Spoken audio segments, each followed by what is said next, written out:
भारत में corona virus एक बार फिर से पैर पसारने लगा है। ऐसे में इस बीमारी से बचाव के लिए दोबारा से कोरोना बूस्टर वैक्सीन डोज की चर्चा फिर से शुरू होने लगी है। हालांकि विशेषज्ञ डॉक्टरों का कहना है कि भारत में वर्तमान में अभी कोरोना बूस्टर डोज की कोई जरूरत नहीं है। पब्लिक हेल्थ विशेषज्ञ और नीति विश्लेषक डॉक्टर चंद्रकांत लहरिया ने कहा कि मौजूदा महामारी विज्ञान स्थिति को देखते हुए ना तो अभी बूस्टर वैक्सीन की जरूरत है और ना ही निकट भविष्य में इसकी कोई संभावना दिख रही है।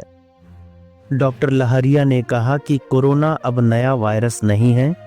भारत की पूरी आबादी किसी न किसी रूप में इस वायरस के संपर्क में आ चुकी है। सभी उम्र वर्गों में संक्रमण फैला है और ज्यादातर वयस्कों को पहले ही 2 या 2 से अधिक वैक्सीन डोज मिल चुकी है। एम्स के मेडिसिन विभाग के प्रोफेसर डॉक्टर नीरज निश्चल ने बताया कि इस समय देश में जो वेरिएंट सक्रिय है वह JN1 है, जो नया नहीं है। उन्होंने कहा कि अब हर कुछ महीनों में मामूली संक्रमण की लहरें आती रहेंगी, लेकिन यह चिंता का विषय नहीं है। डॉक्टर लहरिया ने बताया कि फिलहाल भारत में रिपोर्ट हो रहे मामलों की संख्या बहुत कम है। देश में हर 50 लाख की आबादी पर सिर्फ एक कोविड केस दर्ज हो रहा है। डॉक्टर लहरिया ने बताया कि जो वैक्सीन नए वेरिएंट्स के मुताबिक बदले जा सकते हैं वे mRNA तकनीक पर आधारित हैं, लेकिन ऐसी वैक्सीन भारत में ना तो लाइसेंस प्राप्त है और ना ही उपलब्ध है। ऐसे में जो वैक्सीन हमारे पास हैं वह वर्तमान वेरिएंट के खिलाफ बहुत प्रभावी नहीं मानी जा सकती। डॉक्टर लहरिया ने यह भी स्पष्ट किया कि कोविड वैक्सीन संक्रमण को पूरी तरह रोक नहीं पाती। मौजूदा हालात में गंभीर बीमारी और मौत की संभावना अत्यंत कम है।